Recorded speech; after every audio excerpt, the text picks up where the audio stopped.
Olá, me chamo Alana Lima, sou uma mulher negra de pele clara, tenho os cabelos enrolados na altura dos ombros, estou usando um macacão preto, uma jaqueta azul e um brinco feito de madeira. Sejam bem-vindos ao projeto Sesc Identidades Brasílias. Esse projeto tem o intuito de promover atividades por meio de ações artístico-culturais de pessoas negras e indígenas, viabilizando saberes e conhecimentos desses dois grupos étnicos. Esse projeto irá acontecer por meio de ações virtuais por conta do novo cenário social provocado pela pandemia do coronavírus, Covid-19. Hoje, nós vamos conversar com a Sucena Pereira, que é atriz, professora e palhaça, membro e fundadora do Zecas Coletivo de Teatro, integrante do grupo Folhas de Papel e Coletivo Imundas, onde desenvolve a função de produção em ambos os grupos. Pesquisa a palhaçaria preta e a subversão dentro da comicidade. Oi, Assu! Oi, eu sou a Sucena, eu sou uma mulher negra, cabelo cacheado, curto, preto, uma mulher tatuada, uma mulher gorda. Estou vestida também com um macacão preto. E é isso. Oi. Oi, mana. Oi. Estou muito feliz também de estar aqui conversando contigo. Ah, Alana. também estou muito feliz de conversar contigo. É sempre um prazer. Depois de tantas conversas, né? Agora a gente vai ser ouvida pelas pessoas conversando. Que chique. Então, Assu, conta um pouquinho pra gente. Quando é que tu começou a fazer arte na tua vida? Ai, enfim, né, como a gente estava conversando anteriormente, eu sempre fui uma criança muito traquina, né? Até porque eu sempre gostei muito de brincar. E como é só minha irmã e eu, a gente sempre partilhava de muitas brincadeiras. A gente inventava, sabe, essa onda de, vamos inventar uma brincadeira? Uhum. Tá, eu lembro que tinha uma brincadeira que, sei lá, era tipo carteiro e a gente brincava disso. E a gente era muito legal, muito divertido. A gente também brincava de fazer novelas e a gente era todos os personagens. Então, sei lá, né, se tinha um par romântico, ela era minha par romântica. Aí depois ela virava minha irmã e depois, né, ia sendo vários personagens, eu a sua brincadeira. E aí, nisso de invencionices, porque nós sempre fomos crianças muito criativas, a gente estava brincando com aquele brinquedo de tec-tec, né? Uhum. E aí girando. E a mamãe sempre falava que era pra gente ter muito cuidado, porque também, hoje em dia, eu entendo de uma outra forma, porque ela não gostava que a gente fosse pra rua. Ela tinha muito medo que a gente corresse na rua e que a gente ficasse na rua. E hoje em dia eu compreendo isso de uma forma muito melhor, né? Da preocupação, da morte mesmo. E aí, nesse momento, a casa virava o nosso lugar de brincar. E teve esse momento em que eu estava girando o negócio e só ele caiu no fogão e quebrou o fogão. E aí, a gente tinha aquele medo, né? Ai, meu Deus, e agora? Ai, a mãe vai matar a gente. E como que explica, né? Fala assim, mãe, foi uma brincadeira. Claro, enfim, né? Teve a chamada de atenção. Mas desde criança a gente sempre teve eu acho que essa vontade mesmo de brincar. E como eram nós duas, a gente criava as situações. Acho que desde criança também partiu o meu interesse muito de lecionar, de dar aulas, porque a gente brincava de escola. Que lindo. E eu sempre era professora. Teve um momento assim que a gente criou um cartaz e grudou lá na porta de casa, né? Matrículas abertas, escola, sei lá, o auxílio do meu coração. Era essas coisas, assim. Então, acho que desde sempre eu tô brincando, né? Engraçado pensar essa coisa do fazer arte, né? Porque a gente cresce escutando que, menino, tá fazendo arte. Uhum. Fazer arte é aprontar, é fazer coisa ruim, né? E como que isso já relaciona também com o fazer arte no sentido profissional, né? O quanto que a gente desmerece isso. E que essas brincadeiras, às vezes, são base para muita coisa gigante Sim. que vem no futuro, como é o teu caso. E eu sempre fui muito arteira. Eu lembrei até de outra agora que eu acho que a gente não tinha, às vezes, o que fazer também. Pegou uma caixa e começou a furar a caixa. Não façam isso em casa, tá, gente? E aí eu ficava assim, meu Deus, o que... mas era muito divertido, sabe, pra gente fazer aquilo naquele momento. E é bom, né? A criança precisa também manifestar a criatividade de alguma forma. E às vezes essa criança que manifestou a criatividade tão bem, que quebrou o fogão, que furou caixas, se torna uma atriz, uma professora. Essa sou eu. E tá aqui. E acho que mais importante do que tudo isso é se torna uma palhaça, né? E parece que não tem nada a ver com uma coisa com a outra, mas eu acho que talvez a tua palhaça estivesse já quebrando fogão ali Sim. na infância. Com certeza. Mas e aí, tu és formada em língua espanhola, né? Sim. Em letras. Como é que foi para tu chegares no teatro? Eu vou começar um pouco falando da graduação. Vai. Da graduação. Para mim, sempre foi uma escolha difícil, né? Acho que é uma pressão muito grande que é colocada em adolescentes de você tem que escolher o que você vai ser, o que você vai fazer, porque senão acabou o mundo. É isso, né? Eu cresci muito tempo com essa visão de que se eu não passasse no vestibular, minha vida teria acabado. O que eu ia fazer da minha vida? Porque isso é colocado, né, pra gente. Uhum. E eu lembro que eu sempre tive uma afinidade tão grande com o espanhol no decorrer do ensino médio, mas eu também, dentro da minha família, às vezes era complicado esse assunto, porque meu pai queria que eu ganhasse dinheiro e eu queria, tipo, fazer outras coisas, nem pensava no dinheiro. Dinheiro é importante também, tá? Mas eu ficava assim... Caraca, mas eu nem gosto de direito, que ele queria que eu fizesse direito. E a minha irmã tinha passado em medicina, e aí eu, caramba, que eu vou ser professora. Mas nossa, eu acho que foi uma parada de conexão mesmo. Tanto que foi no último ano que eu falei, é isso que eu quero fazer. Eu quero dar aula, eu quero trocar com essas crianças, eu quero estar com elas, quero fazer parte disso. E aí eu ingresso na faculdade... Muitas barreiras, muito difícil ser uma mulher preta em uma universidade racista mesmo, institucionalmente racista. Uhum. E foram, desde aí, né, muitas dificuldades para conseguir me formar. E nesse período de início da faculdade, eu sempre fui uma pessoa muito tímida. Por mais que eu, enfim, na criança, loucuras e muitas brincadeiras... Mas eu sempre fui muito tímida, assim, quando eu cresci. Acabei crescendo uma mulher muito retraída, uma mulher insegura mesmo. E eu tenho um amigo, que é o Danilo. Ele chegou conversando, assim, tipo, eu estudava à noite, né, na UFPA, e aí eu falei, amigo, tenho muita dificuldade mesmo de apresentação, de apresentar trabalhos, eu fico suada, passo mal, assim, é sério, começo a gaguejar, eu tiro o sapato, eu ponho o pé no chão, mas não adianta nada. E aí ele falou pra mim, pra Maíra e pra Brenda, né, a Brenda Lima também faz parte do Zeca, junto comigo hoje em dia. E ele falou assim, olha, tem o teu GTU, que é um projeto de extensão da UFPA, só que é lá no campus do Marizal. Aí a gente, não, mas o que é o GTU, né? É o grupo de teatro universitário. Ai, meu Deus, teatro, como assim? Isso é do que, tipo, da escola, né? Eu já tinha feito uma peça, mas sabe aquela coisa da escola, assim? Uhum. Então, pra mim... Eu fui até um rei mago, até lembro até hoje. Eu fui o Baltazar. E aí, ok, né? Aí eu falei, amigo, mas acho que eu não consigo. Eu falei pra ele, se eu não consigo falar aqui, quem dirá na frente de 1 milhão de pessoas, sei lá, de quantas pessoas iriam estar nesse projeto de extensão. Ele, não, vamos lá, eu tô também, é muito bacana, eu já fiz. E ele realmente já tinha feito parte de outros. Então, só que eu não fui de primeira. A primeira pessoa aí foi a Maíra. E a Maíra foi. E a Lavínia contava pra mim, pra Brenda, assim, é muito bacana, muito interessante, eu acho que vocês vão curtir. E a gente, não. Aí a Brenda foi, e eu relutando ainda, né?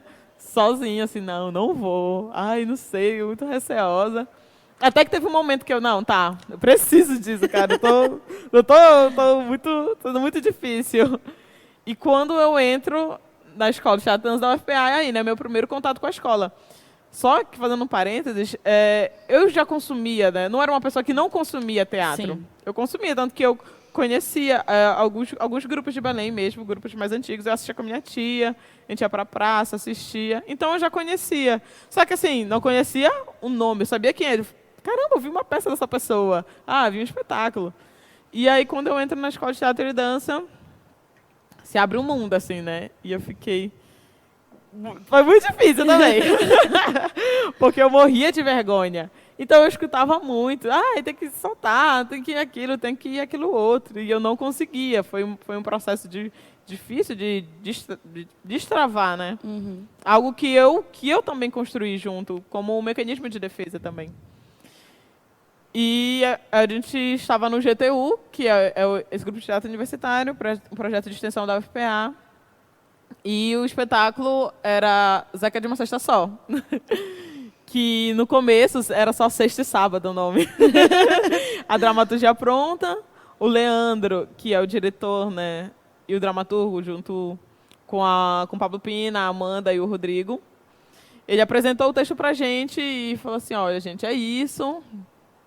Vocês compram a ideia? E eu, né, nossa, já tinha achado incrível, mas muito receosa também, né? Aí eu, não, vamos pra cima. E isso, enfim, né, como é um projeto aberto à comunidade, muitas pessoas também foram saindo durante o decorrer, que é natural. E eu fui ficando, assim, eu falei, não, acho que é isso, né? Então, eu já chegava lá, ei, bora lá apresentar o trabalho, já chegava assim. E aí teve esse momento da montagem do espetáculo. E o nome já se modificou também, porque o nome da protagonista era Zeca. Não é sexta e sábado. É Zeca de uma sexta só, que é dessa entrega de cestas básicas, né? Então, foi esse momento de montagem que eu acho que eu compreendi que era isso que eu queria fazer também. Porque eu percebia o quanto que eu me encontrava no outro, né? O teatro é um encontro também, muito do encontro. Então, eu perceber as dificuldades do outro e me colocar no seu lugar. Eu ficava pensando muito dessa forma. E que era uma maneira de me comunicar e, sei lá, tentar fazer as pessoas refletir de alguma forma ou não. Era esse caminho, sabe? Era por esse caminho. E eu fiquei assim, nossa, é o que eu quero pra minha vida também. Até então é isso, né? Porque eu acho que foi isso, sabe? Como juntar também a licenciatura com o teatro. Eu queria juntar essas duas artes. Sim. E montamos o Zeca de uma Sexta Só. E aí foi um espetáculo que foi muito premiado assim, em festivais, conseguimos viajar. E desses processos de viagens, de idas e vindas, nós criamos o coletivo. Aí, a partir daí, o Leandro veio com a proposta, olha, eu acho que a gente tem que criar um grupo. E eu, caraca, o que é grupo agora, né? Aí eu falei, mal cheguei, já tô assim, nossa, tô fazendo um grupo de teatro, tá? Vamos fazer, com certeza. Eu tinha certeza que eu queria trabalhar com aquelas pessoas ali. Só que o grupo é um trabalho, né? E eu também não tinha, como eu não era inserida ainda naquele meio totalmente, eu não tinha compreensão de muita coisa. E aí eu fui aprendendo com a galera também, né? Com a galera ali, na prática, com a Gisele Guedes. A Gisele me ensinou muita coisa, assim, a Gisele me ensinou o que é o teatro de fato, né? Então foi esse processo. Até que hoje nós somos o coletivo, Zecas Coletivo de Teatro, com 8 integrantes. E estamos aí, fazendo arte pelo mundo. Falei que só. É para falar mesmo. Teve uma coisa que tu falaste lá no início, que eu acho que é importante voltar nisso, que eu acho que a gente sempre escuta, principalmente hoje em dia que a gente consegue falar mais abertamente sobre raça e sobre negritude. E eu ouço muito essa frase repetidas vezes, né? Que para preto e pobre não tem opção além da universidade. Você precisa. Sim. Você precisa se qualificar, você precisa se formar. E, às vezes, isso se torna até uma pressão, como tu falaste, né? Uma pressão muito cruel, porque é muito violento. Eu saber que eu não tenho outra opção senão essa, porque senão eu vou viver dentro das estatísticas todas. De morte, sabe? Exatamente. Enfim. Então, tu entraste na universidade e tu seguiste um caminho para além da licenciatura, né, para além da graduação, tu foste para um caminho da arte. Sim. E o que é ser uma mulher negra na arte? Acho que ser mulher negra no mundo é uma parada muito complicada, né? Muito difícil mesmo. E na arte não foi diferente, assim como na graduação também não foi. A gente estava até conversando, né, anteriormente, que muitos espaços foram negados a mim.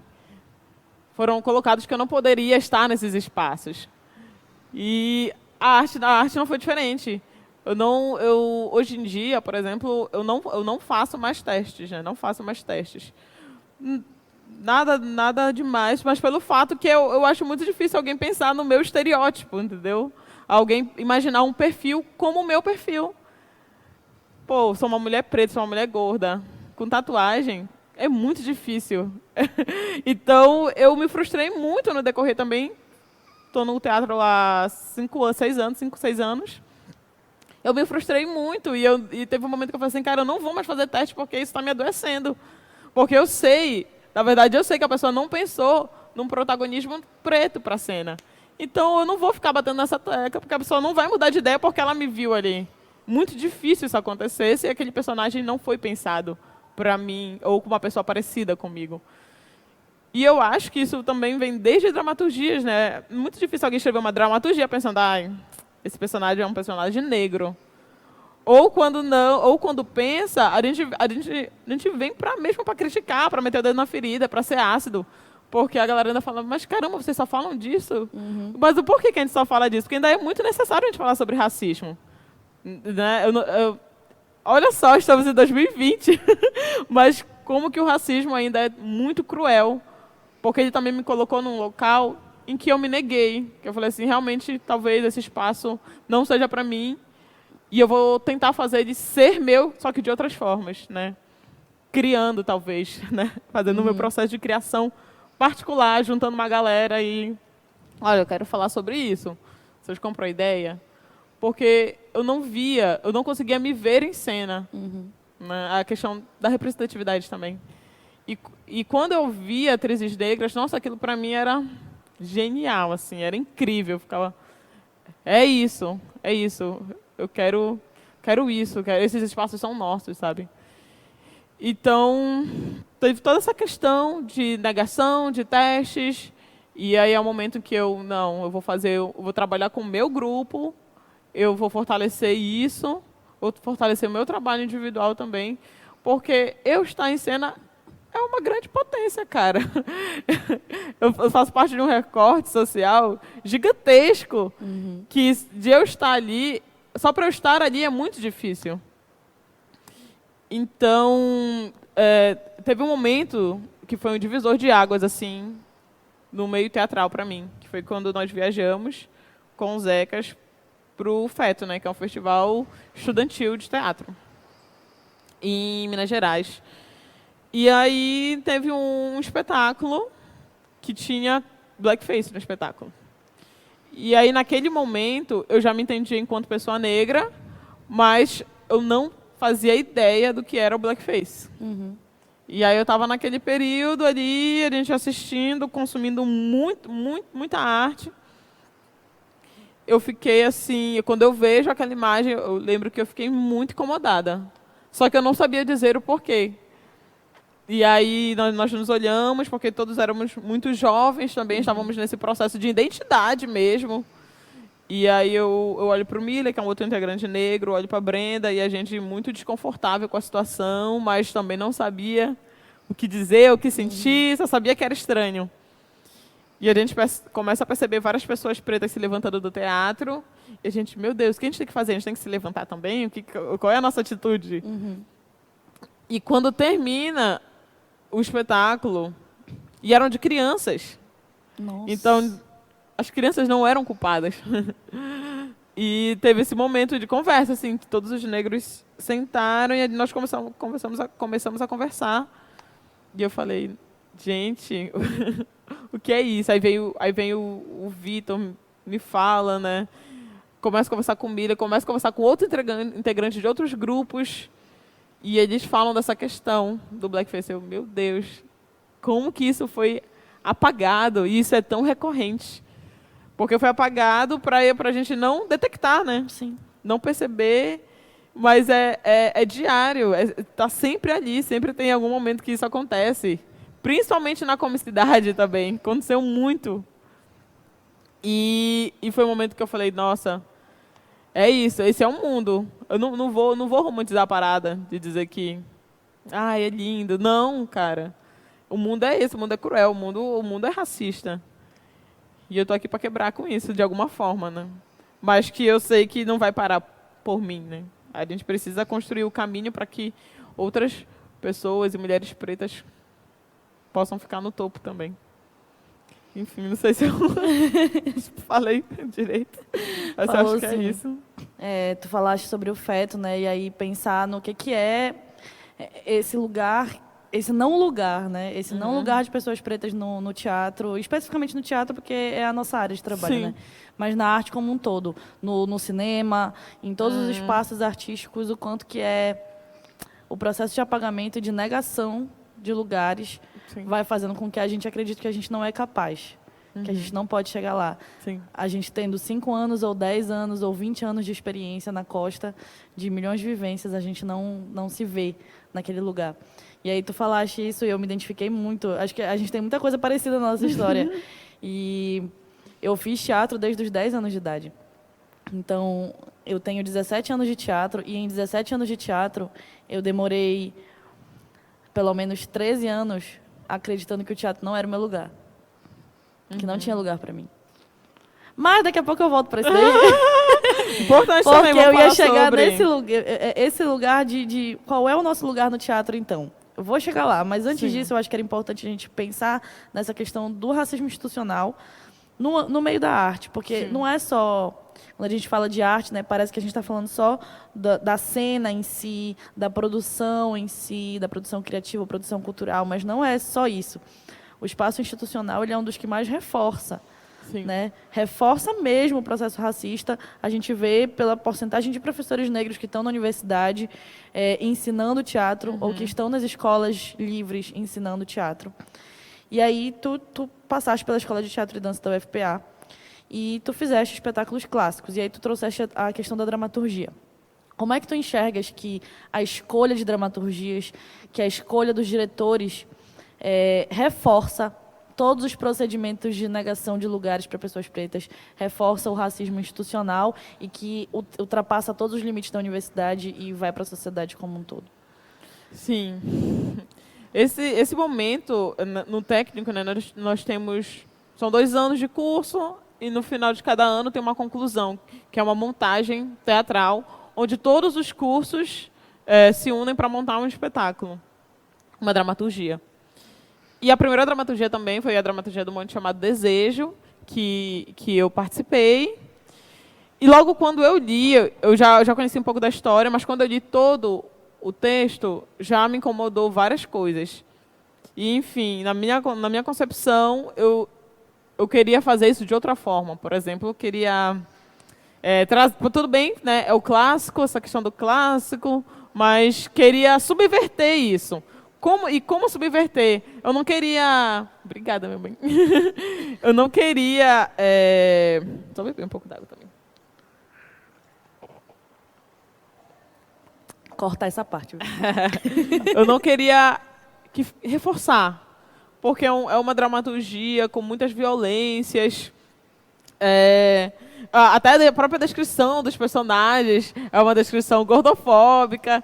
Então eu falava, como que a gente vai subverter isso em cena? E eu esperava isso, talvez, da instituição, dos diretores. E nós não obtivemos isso. E quando eu li também o personagem da Blanche dos protagonistas e dos antagonistas, eu via que eu não estaria ali. Eu já sabia disso, mas mesmo assim eu tentei fazer o teste para esses personagens. Mesmo já sabendo que não vai rolar, mas vamos tentar mais um teste pela última vez, talvez. E as escolhas, enfim, foram de mulheres brancas e tudo mais, já esperava isso. Mas, como eu estou falando, eu senti que a montagem foi muito estereotipada, continuou sendo, porque nós, sim, por exemplo, as duas personagens que eram descritas como mulheres gordas, quem ficou foi eu e uma outra pessoa gorda da minha turma, né, da turma que eu fazia parte. E as mulheres que eram as protagonistas eram umas mulheres esbeltas, mulheres brancas. E a gente caía de novo nesse discurso. Tudo bem, né? E agora? O que vem daí, né? Desse processo? Mas eu não vi, eu via que era só só reforçava a violência contra a mulher, esses estereótipos. Quando uma mulher é agredida na cena, a gente... Ai, é isso, nossa, que visceral. Porque pode ser muito massa a interpretação, a encenação. Só que, cara, como é que essas pessoas vão sair dali? Isso pode ser gatilho para tanta coisa, sabe? Vamos tentar subverter mesmo isso e trazer de uma outra forma. Então, eu já percebia também pelo histórico da escola de teatro e dança, eu percebia que quando se falava em clássicos, eu não estava dentro, nós não estávamos dentro, né? Pessoas pretas não tinham lugar ali. Ou quando tinham, era aquele famoso, não, vamos botar só para, né, dizer que a gente está incluindo. Então, para mim, eu já identifiquei aquilo naquele exato momento, que talvez em outro momento da minha vida fosse super natural. E é a partir daí que eu começo a questionar também, enquanto colegiado mesmo. Não, gente, como é isso, né? Como é que funciona essa metodologia da instituição? Como é que é feita a escolha desses textos? Né? Porque não foi aberto para a gente. A gente já chega, o texto já está escolhido. E a gente só tem que acatar. Aceitar. E a minha turma, ela tinha outras pessoas negras também, que a gente sempre reuniu muito para conversar sobre isso e sobre essas nossas inquietações.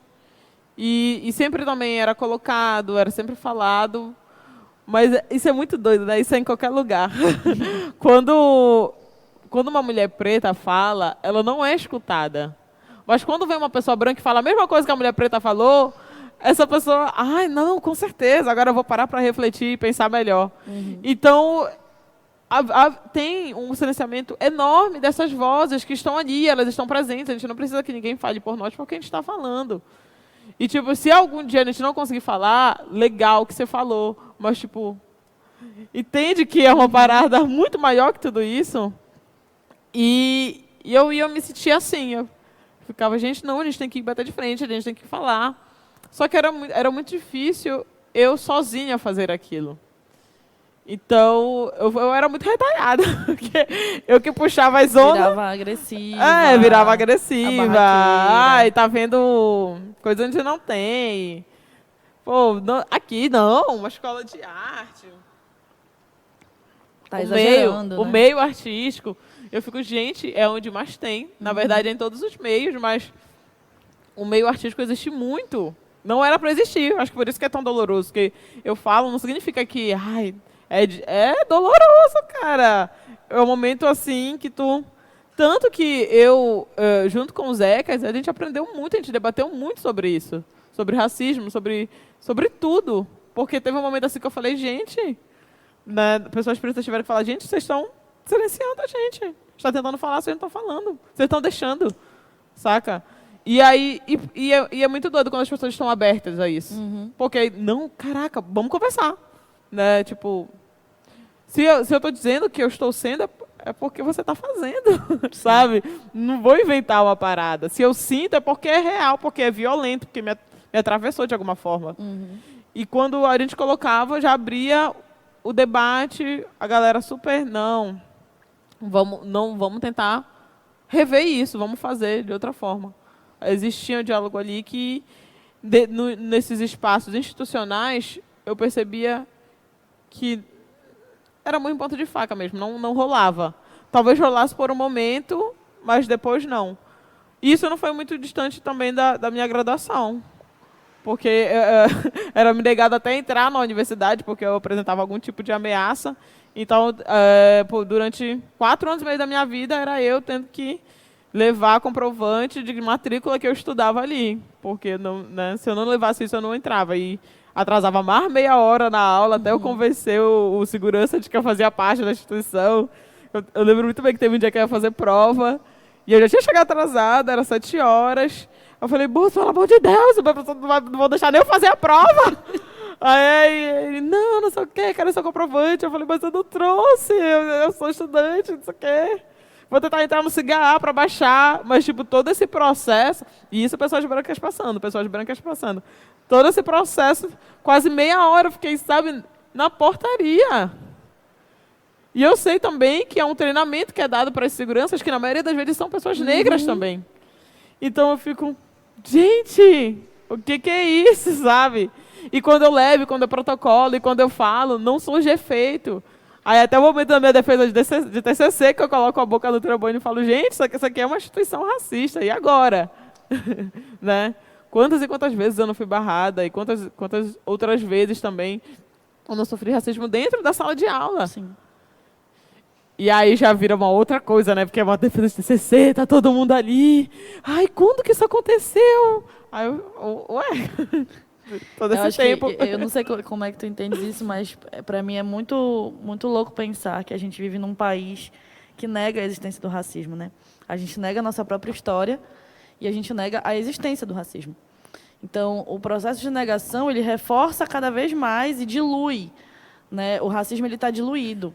E aí, do ano passado para cá, quando começam os movimentos a emergir na internet, as discussões no Twitter, no Facebook, elas ganham um espaço, ganham um Big Brother, ganham outros espaços de mídia, a gente entra num outro problema. Parece que a gente está avançando um passo, mas a gente entra num outro problema, que racismo é o que está na lei. Então, racismo é um crime. Você está me acusando de um crime. Isso é muito sério. Você não pode me acusar de um crime sem ter provas. E a não compreensão e a não disposição mesmo, a zero disposição de olhar para a nossa história e entender o que é o racismo de que tanto a gente fala, o que é o racismo estrutural, e não começar a usar o racismo estrutural enquanto uma expressão de desculpa, né? Ah, sim, poxa, eu fiz isso porque é racismo estrutural, sabe? Porque começa a rolar isso, né? Vira as pessoas, justificativa, exatamente. Né? As pessoas começam a se utilizar desse discurso. E isso é muita sacanagem. Eu acho que é mais absurdo ainda a gente pensar nisso no meio da arte, no meio do teatro, que é um espaço de ressignificação, é um espaço de resistência. A arte e o teatro já é tão marginalizado na sociedade enquanto área de conhecimento, enquanto, enfim, produção, enquanto profissão, enquanto ofício que a gente exerça. E ainda dentro desse espaço de marginalização, a gente ainda tem que brigar e discutir e conversar institucionalmente ou não com os coletivos para dizer, sim, vocês são racistas. Sim, vocês têm que ouvir a gente. E agora, qual é o segundo passo, né? Porque o primeiro é você... E eu acho que ninguém assume. Eu não vi isso acontecer. Exato.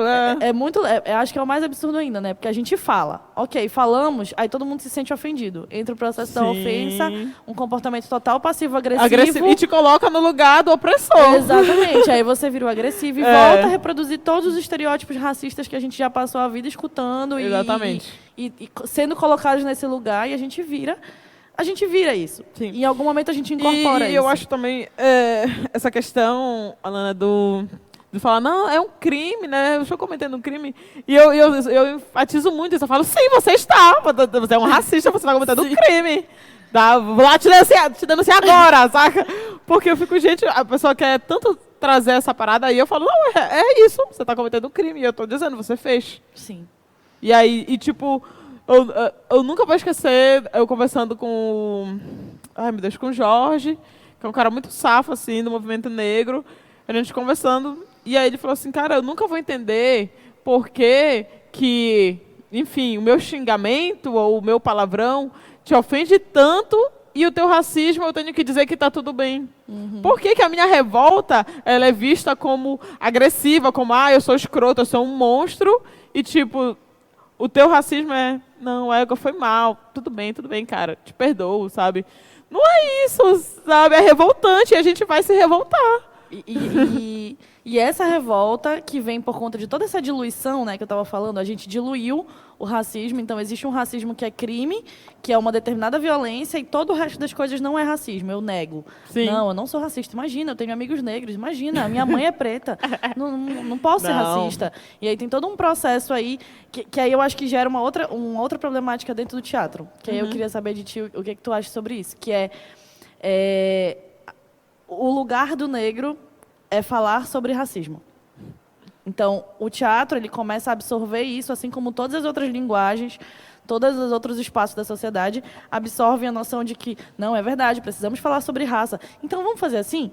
Você vai fazer um personagem que vai ser um militante sobre negritude. Vamos lá. Você vai lá e E aí a gente sai do lugar de os negros só fazem personagens de empregadas, de escravos, de personagens subalternizados, e você entra no lugar do eterno militante que só sabe falar sobre isso. Você nunca vai fazer um protagonista. Aposto.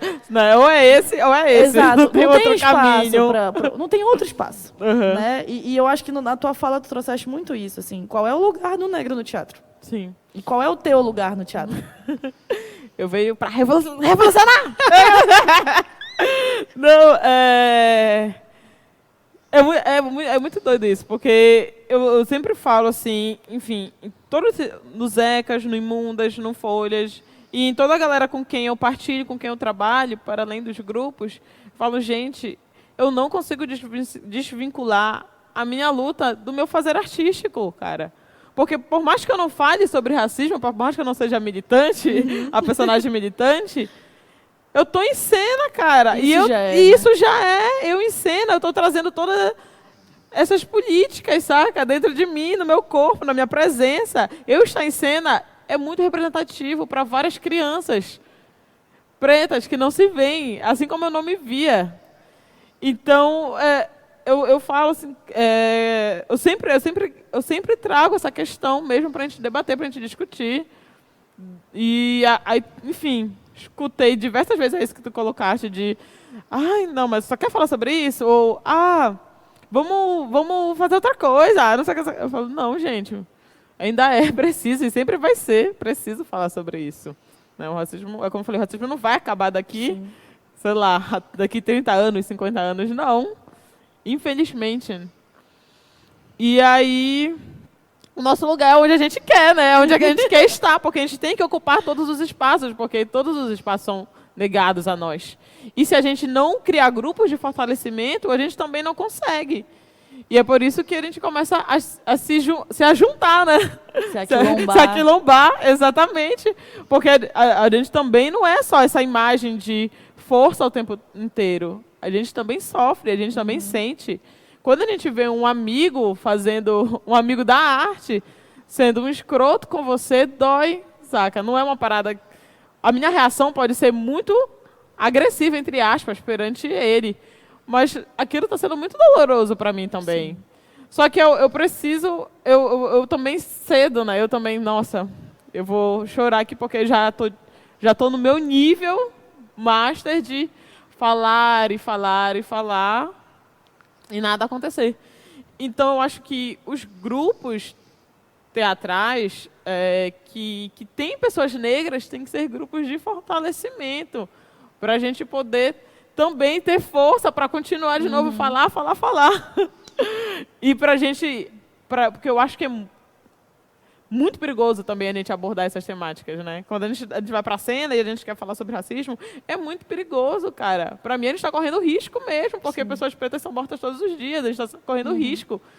E é perigoso a gente falar sobre isso, mas é necessário.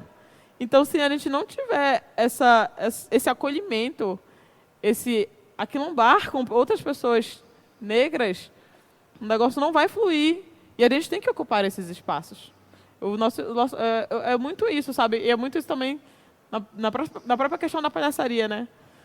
A palhaça é o que você quiser. E o meu espaço é o que eu quiser estar e ocupar. Porque, dá vontade de falar, porque é meu de direito, entendeu?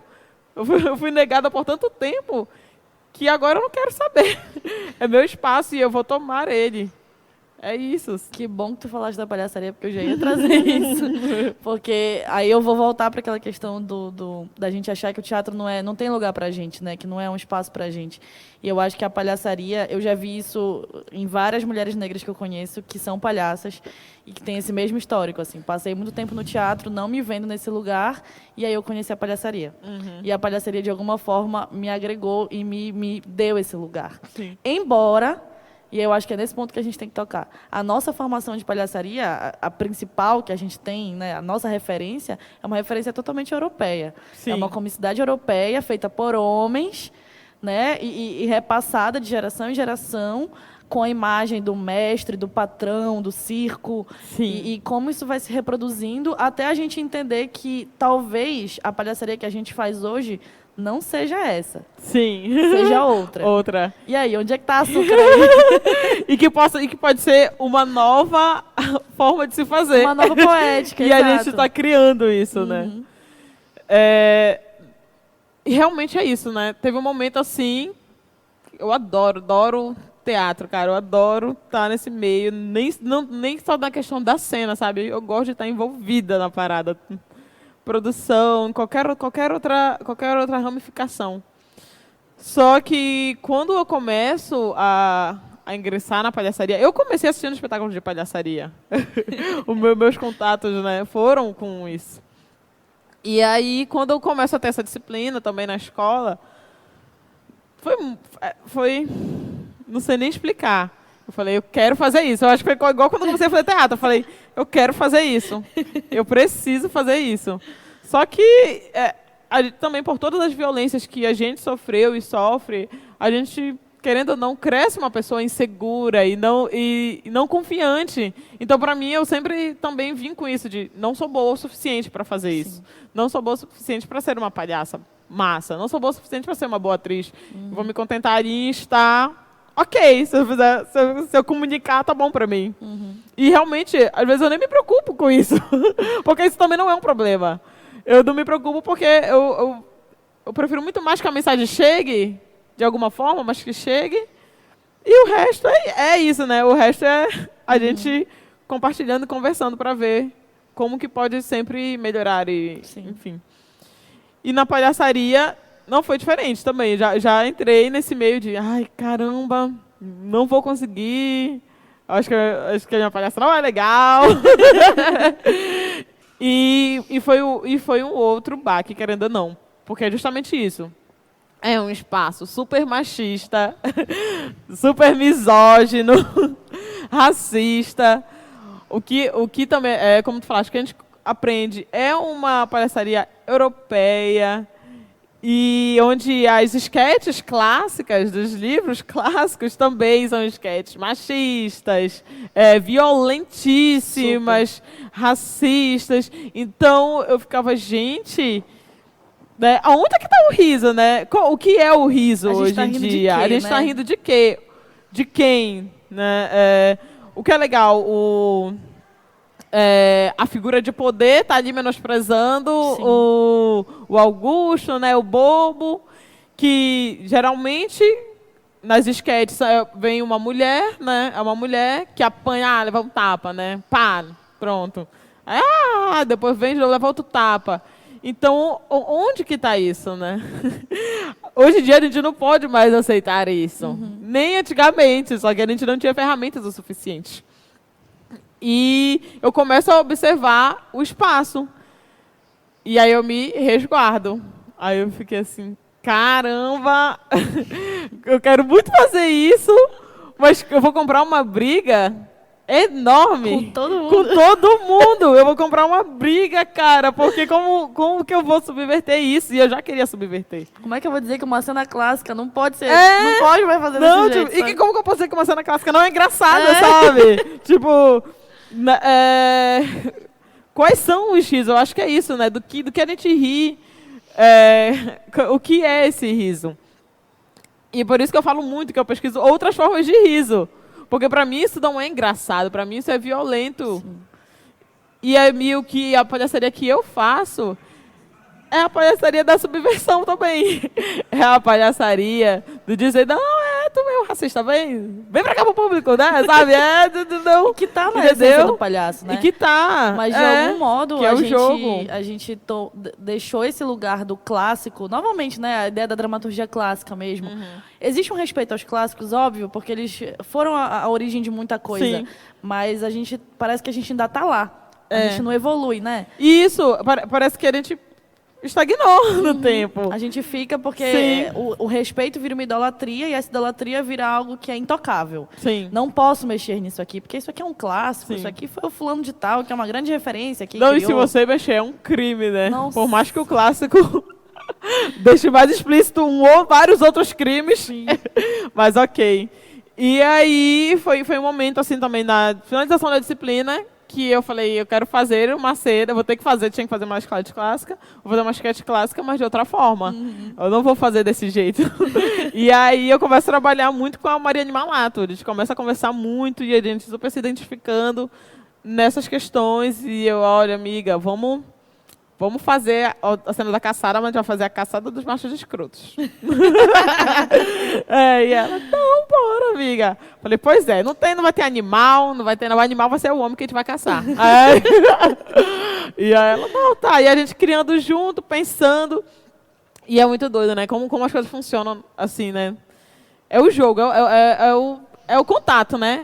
Eu tô aqui, a gente, sei lá, tem um texto que a gente modificou todinho. Mas quando a gente está na cena, isso nem era a cena, assim, tipo, o dia da apresentação, mas quando a gente está ensaiando, tem muito mais manga, cara. Sim. Tem muito mais jogo. Então a gente já vai levando várias outras coisas, trazendo as nossas vivências, e virou a grande caçada mesmo, né? Até que a gente leva isso. Até hoje a gente faz essa cena. Então se a gente se encontrar e quero uma cena, aí a gente vai fazer essa cena, porque a gente vai falar que é a nossa cena. Acabou se tornando, e é isso. E nesse momento, com a Mari, que eu falei, caramba, encontrei uma pessoa que massa e que tá na mesma vibe que eu, e a gente vai quebrar tudo. E a gente começa a conversar muito, pesquisar muito, ler muito, e começa também a perceber as outras violências que existem nesse meio, fora academia já, no meio artístico mesmo, da rua, da palhaçaria, e que também duas palhaças, mulheres, jovens, ai não, né? Não, vamos deixar elas ali, sabe? Não são palhaças, elas não são palhaças. Meu Deus, como é que pode fazer isso? Ela não usa nariz, como assim? Então, tipo, são tantas coisas, né? Tantas amarrações que eu fico, gente, que palhaçaria é essa? Se a palhaçaria foi isso, então talvez eu não queira mesmo. Talvez eu crie uma nova, como a gente estava falando, né?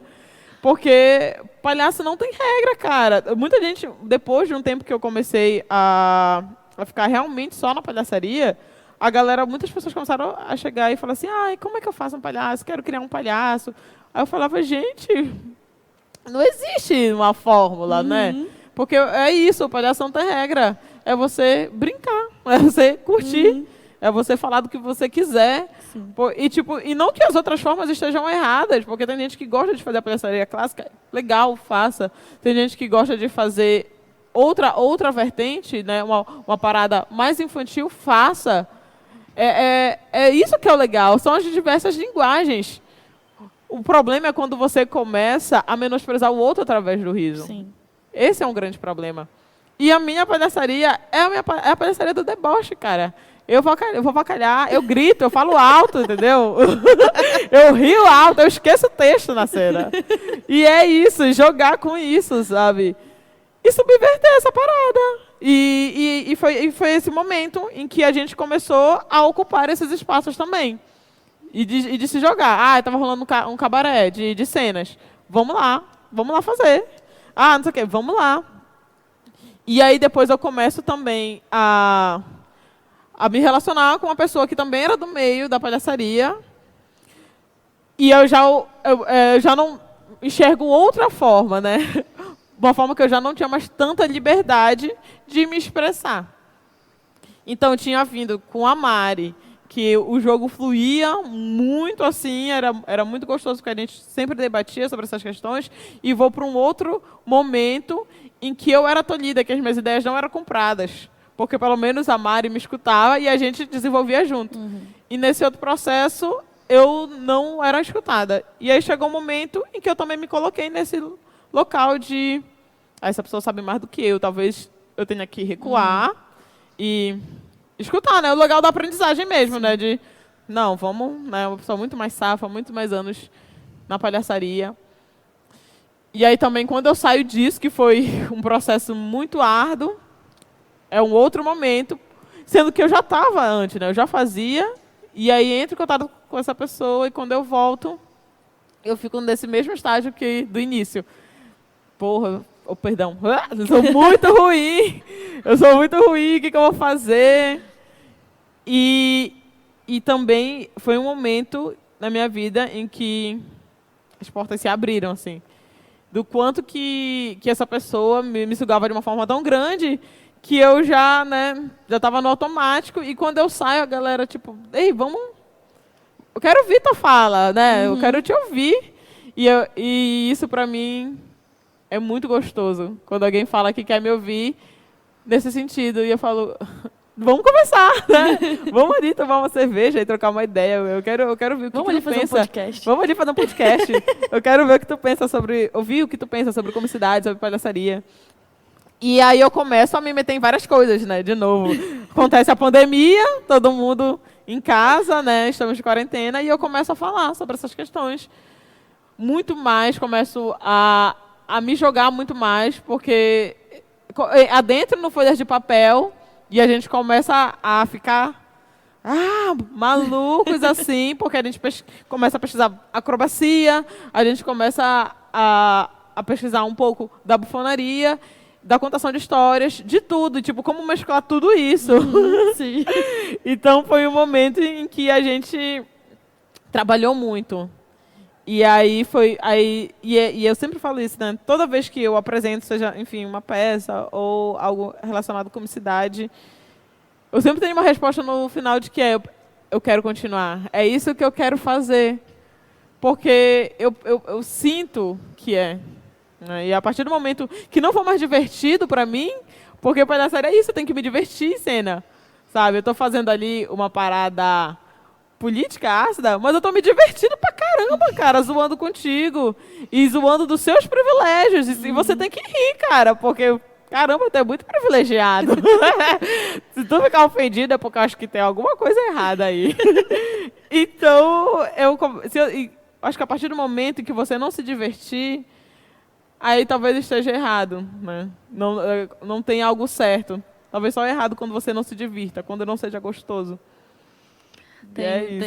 Tem uma coisa na palhaçaria, né, que é... A gente está falando que é mais um espaço machista e racista e homofóbico e misógino. E de um tempo para cá, alguns anos para cá, começa a surgir os movimentos de palhaçaria feminina. Né? Então as mulheres começam a tomar esse lugar também, de dizer, não, eu sou uma mulher palhaça, e assumir esse lugar e ocupar esse espaço. Sim. E criar os grupos de palhaças mulheres. Só que aí entra mais um elemento, né, uma polêmica aí, que muitos desses grupos de palhaças mulheres são apenas com mulheres brancas. Ai. E aí a gente volta para uma questão racial de pensar qual é o lugar das mulheres negras e qual é o lugar dos palhaços negros, mulheres e homens. Sim. Porque também quando os movimentos de palhaçaria feminina surgem, a gente entra em toda uma discussão sobre um feminismo liberal e discursos que vão muito para o morte aos homens, de colocar todos os homens no mesmo barco. Sim. E é um discurso muito vendido na mídia em geral, né? Sim. TV, internet, e as pessoas começam a comprar esse discurso e reproduzir. E a gente esquece do elemento principal, que é a raça. Sim. Que a gente precisa partir desse lugar. E porque um homem negro, né? Gente, vou chocar vocês agora. Isso que eu falei, vamos começar uma polêmica. Porque a mulher branca tem mais privilégios que o homem negro. Sim, porque a palavra de uma mulher branca pode acabar com a vida de um homem negro. E essa é a grande questão, saca? Que a galera fica assim, o quê? Mas ele é homem! Ele é homem! Nós somos mulheres! E eu fico, aí, durante um período assim, da minha vida, até hoje, muitos questionamentos assim, de outras mulheres brancas mesmo, falando, não, cara, mas como assim? Tu não é feminista? Eu falei, não sou, né? Sou, mas eu não sou desse feminismo que você faz parte, que você é enquadrada, que é um feminismo branco, onde não abarca as minhas narrativas. Exatamente. E as minhas violências. Entendeu? Porque é visto por um olhar branco, por um olhar de uma mulher branca. Então, eu realmente não sou feminista se for essa parada, saca? Se é sobre isso, se é sobre isso, eu não sou, porque eu vou criar o meu mecanismo. E é doido, porque quando a gente tá nesses espaços e a gente traz as nossas narrativas, é também um momento assim, caraca, como assim? Aí, tá vendo? Nunca é separado para pensar, porque você não se coloca no lugar. E se você não... E é isso, você precisa se colocar no lugar do outro. E são coisas simples, né? Meio artístico. No caso da palhaçaria, é uma coisa muito básica, que começa desde a maquiagem. Como fazer a maquiagem para uma pele preta. Sim, exatamente. Que não é pensado, porque a maquiagem tradicional do palhaço ela é toda pensada para uma pele branca. Exatamente. E como construir isso para que não fique a micagem, né? que vire um boneco, uma Tanto coisa... que hoje em dia, a minha maquiagem ela foi modificando, né? E aí hoje em dia eu pouco uso branco, porque o branco já me incomoda. Sim. E aí eu fico vendo assim outras figuras que eu fico, caramba, olha só, né? Até dos próprios dos clássicos, né? Da palhaçaria clássica. Como é que eram essas pessoas pretas, cara? Porque elas tiveram que se esconder e se pintar por muito tempo. E muitas vezes pintar o rosto E todo de o rosto branco. todo. É isso. E isso é muito simbólico. Muito simbólico. Isso é um embranquecimento. Porque o meu rosto não pode ser visto. Né? O meu tom, tanto que as roupas, né? Até aqui. E geralmente roupas né? brancas também. Roupas brancas, roupas... E quando tu traz essa problemática, as pessoas... Não!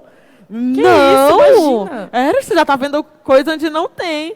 Então, é simples. É como tu falou, são pequenas coisas. E aí eu chego nesse momento que cara... Eu quero pintar minha cara de vermelho toda, se for possível. E é isso, sabe? Então, eu vou eliminando o branco, porque também é difícil a gente se largar do clássico. Sim. E aí eu vou eliminando isso porque isso não condiz mais com a minha palhaçaria, né? Porque eu percebi do quão isso era violento. Então, a gente começa e é quando a gente começa a perceber outras possibilidades, né? Vamos fazer uma maquiagem assim hoje. Talvez amanhã eu faça de uma outra forma.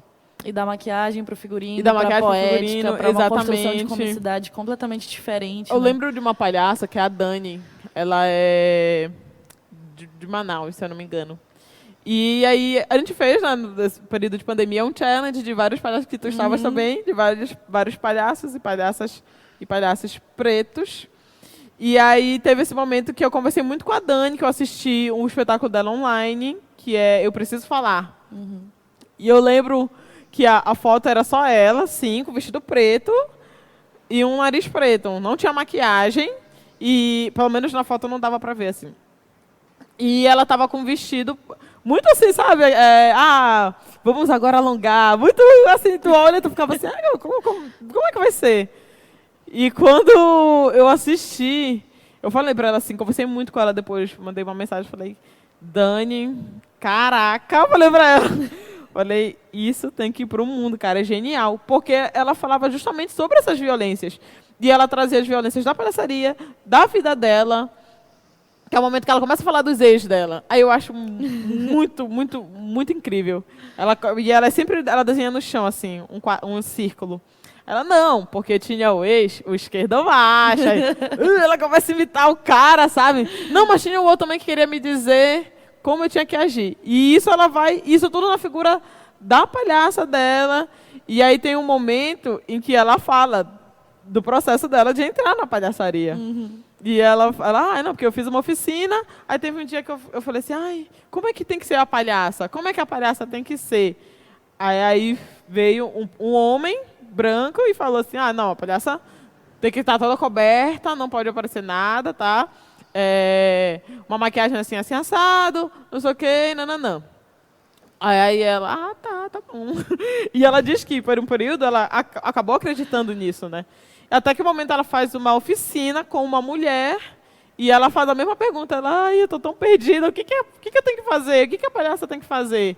E ela só fala assim, a palhaça tem que ser o que tu quiser, pô. É tu. A tua palhaça é tu.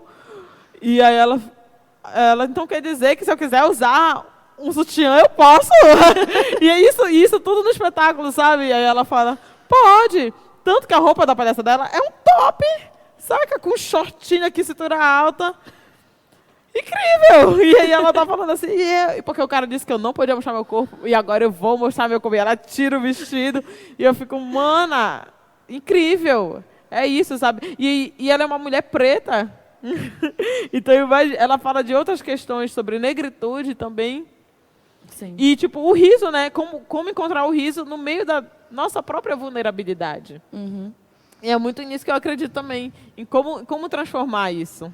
Como transformar a nossa vulnerabilidade em potência, né? Sim, Toda a nossa vivência numa grande potência criativa que o palhaço ele carrega isso muito bem. E é por isso que eu falo muito que o meu processo criativo, eu penso diretamente nisso. Porque eu quero falar sobre isso. E eu quero fazer as pessoas rirem e pensarem sobre isso. Tem uma fala do Márcio Libar, que eu acho ela muito simbólica para quem faz palhaçaria preta, que é... Ele diz assim... Eu era um cara preto e pobre. E aí eu virei palhaço, sabe? E essa arte me salvou. Uhum. Porque ele vai começar a entender o que é o palhaço para ele.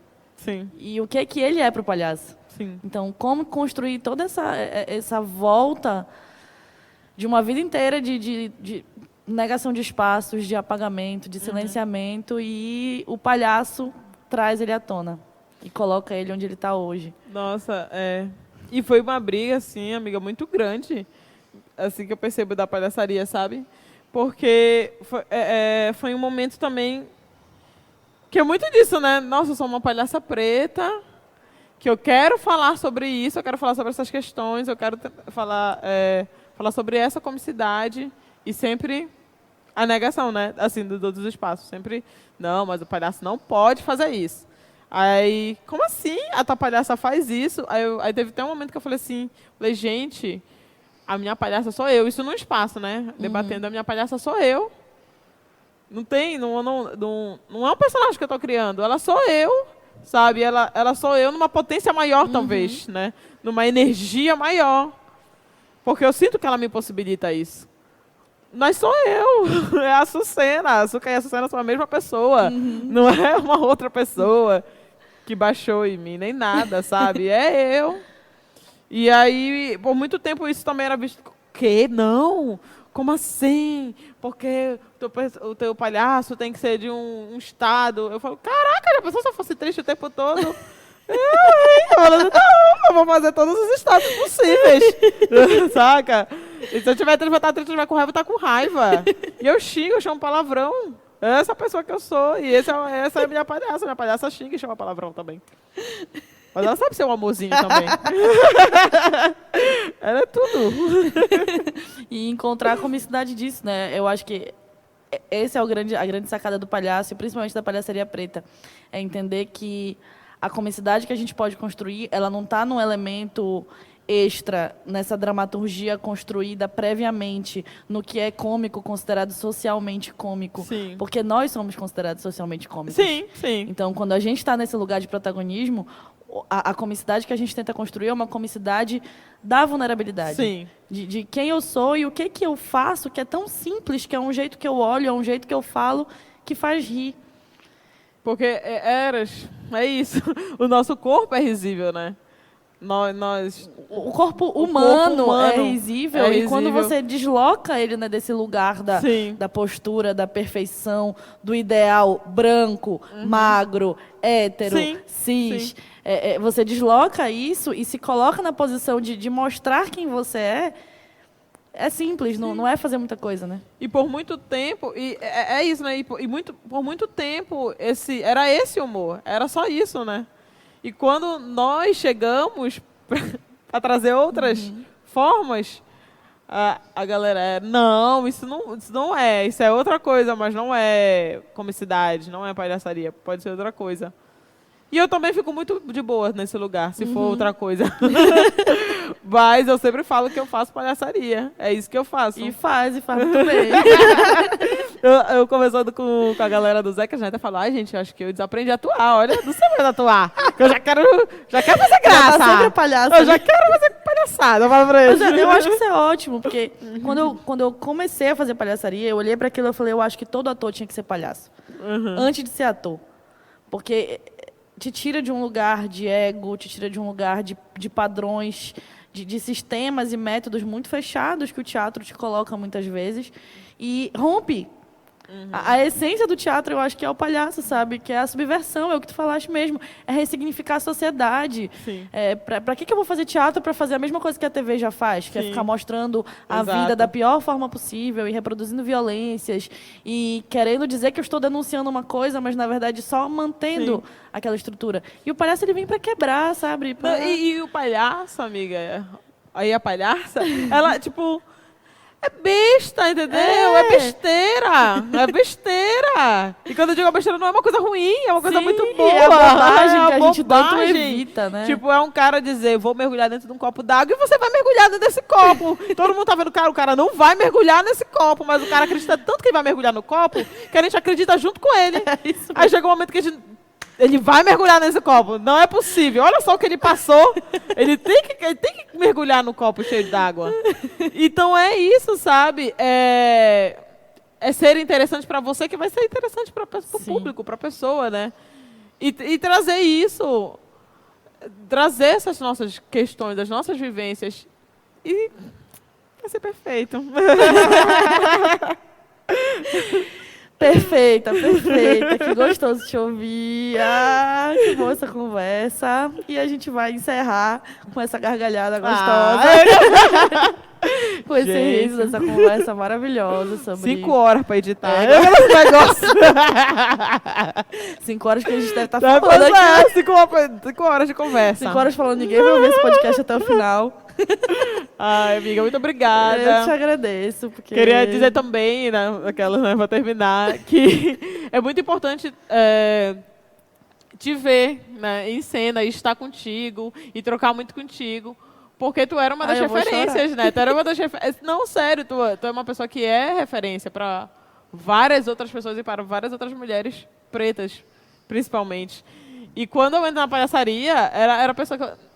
A Lana Lima, pô. A Lana já tá aí, sabe? E é isso. Porque muitas pessoas também vão nos invisibilizar sempre. E aí eu ficava, não, pô, tem a Lana. Olha a Lana aí, um tempão, cara. A Lana na rua, lá no Porto do Sal, fazendo rolê, fazendo acontecer, mostrando que é possível. E dá o gás mesmo na gente. A importância da gente ter referências regionais, referências próximas, né? Referência do outro. Da gente se juntar. Da gente se juntar. Então, eu acho que isso é fundamental também. Bora abrir uma escola de palhaçaria agora. Bora. E eu te agradeço muito, porque é sempre uma aula conversar contigo. É uma aula te ouvir. E eu tô muito feliz. Eu tô muito feliz aqui com essa conversa gostosíssima. Tudo, é isso. Eu vou contar Tudo até 3 bem. a gente finaliza. Obrigada, Sesc. Obrigada, Enoque. Sesc. Obrigada, Enoque. Obrigada a todo mundo. Obrigada, Larissa. É isso, gente. É isso.